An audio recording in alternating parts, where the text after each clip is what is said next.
भात टाकणार आहे.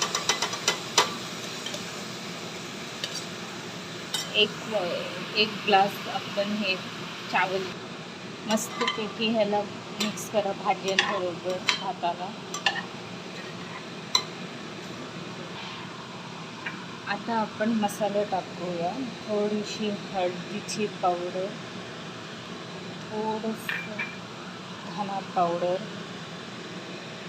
धनापूड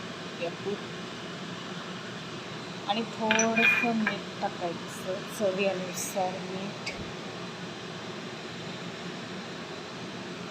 त्यानंतर थोडंसं गरम मसाला टाकायचं आणि शेवटी गोडा मसाला टाकायचा आणि एक शिट्टी द्यायची.